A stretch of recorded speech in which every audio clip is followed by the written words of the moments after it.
No one really knows what it means to be Canadian these days, but I'll tell you. Think about your genetic line. Some people can trace their genealogy back to Yeshua. That's pretty cool. What it means to be Canadian, you look at that whole genetic line, all your cultures, traditions, values, everyone who has come before you, and you say, fuck that shit. And you just push it to the side and you say, now I will replace that with whatever the government of Canada says my cultures and traditions and values are. And this is ever changing, right? Because the government of Canada always has different goals. Right now, the goal is to be anti-racist and to encourage an ML2SLGBTQIA plus agenda because that lowers Western European birth rate. And then the anti-racist agenda just so happens to coincide with bringing in 10 million people from foreign countries. My concern with this, Indians are looked upon very favorably in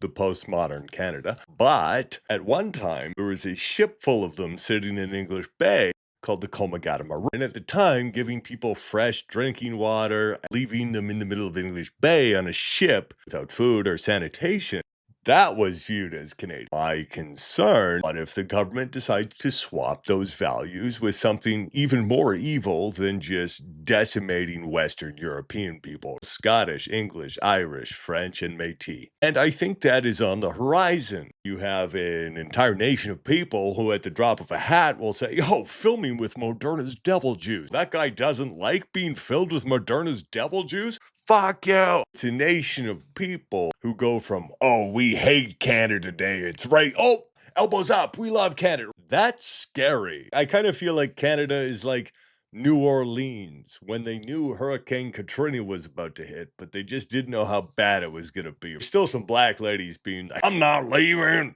I don't think the solution is to leave. I think the solution is to prepare or drink.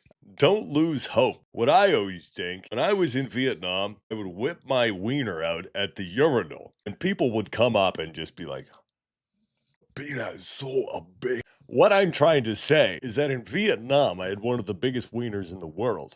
I'm 6'4", but since this wave of immigration has started, I'm fucking 6'6" now. Every immigrant that comes here, I gain an inch. Height and pee-pee. I become more likely to become a writer because some of them can't even write. Everything about you is becoming more rare. And on the bright side, oh, there's a global surveillance system. Sounds scary. And you realize these are the people who are planning it. And the people who are going to be in charge of running it can barely speak English. So cheers.